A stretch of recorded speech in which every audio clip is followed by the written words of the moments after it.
everybody, this is Patty with the Leather Lady LLC, and hey, we're going to talk a little bit about patterns, because no matter what you are working in, whether it be horse equipment, anything in leather, you probably want to have a pattern. If you don't have one and maybe you've got an idea, you can make your own. And there's a couple of the ways that you can do that. And so we're going to talk about patterns. I'm going to be talking more about horse items. However, there's lots of things that you can do. If you don't have a pattern, they now have templates out there for you. And those templates actually are plastic, or you can get them and make your own. If you have like a jigsaw or anything like that, you can do that. Or if you have an engraver, you can make them out of plastic as well. So that's something that you can definitely do. I'm working with my GoPro, so bear with me, guys. So what I use here, I'm going to turn this around, and what I use here is you're going to see what Tandy has is for making your bags hard and things like that. You can see that I'm putting a pattern on here. This is a pattern that I just got done doing an overgirth for a saddle. And you're probably saying, what the heck is an overgirth? That is this piece here on an English saddle that is a strap that goes over the girth. So I had to make one and design one for this gentleman. So I'm making it out of what you can use. You can buy this at Tandy, but this is to put in your bags and stuff to make your bags hard. I don't like paper patterns. So you can get different types of tracing paper. So you'll see I have different kinds of paper here, and then you can also get tracing paper, which I don't like using. I like to have something stiff and hard that I can put onto the leather itself. Okay, so you're going to just cut these out, and it's a lot easier, and you can make your notes on these. So this one here, if you look at it, I need 2 thin keepers to go with this, and it's going to go here. This is 30 inches long. These are my notes. You guys can do your own. Some people like to get really detailed with those, okay? This one here, I am doing a wallet. I am getting ready for you guys to do DIYs, so we are making our own wallets and everything like that, and our DIY kits.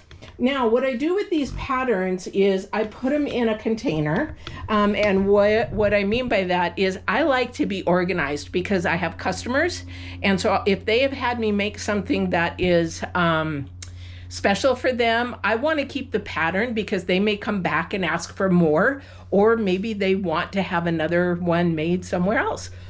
So I keep the patterns. So here we're going to go over to how I do that. And what you want to do is you're like, wow, this is a mess. No, it's not actually, but I want you to see here because it's really important. You might want to get sections to organize these alphabetically, but I put mine in little plastic bags. Everything has to go into a plastic bag.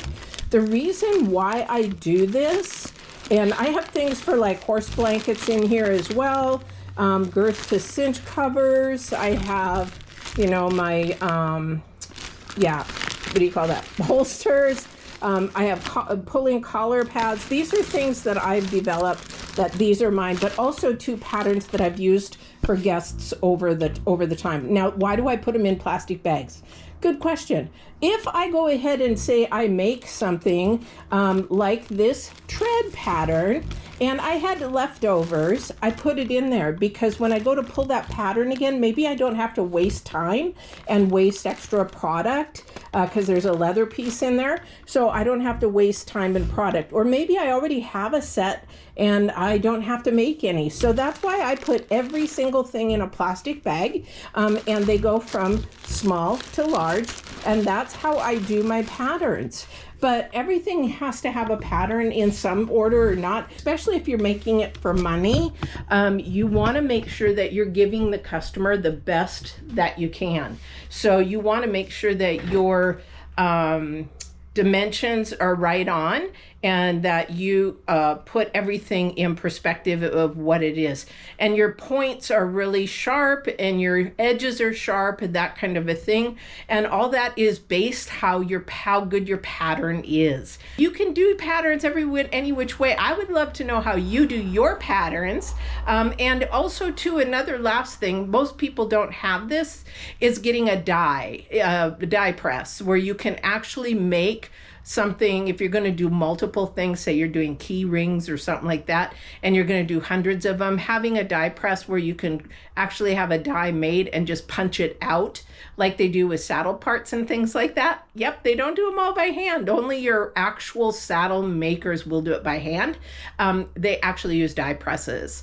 So not is all done by hand. So that is one thing to think about. If you have a deep pocket and can get one, go for it, because they are definitely worth it. I hope this video is helpful. Don't forget to go to theletherladyllc.com for products and more information. Also classes and DIY kits, because I am making DIY kits, as well as our YouTube videos. Look at some more videos. Have a wonderful day and hope this was helpful.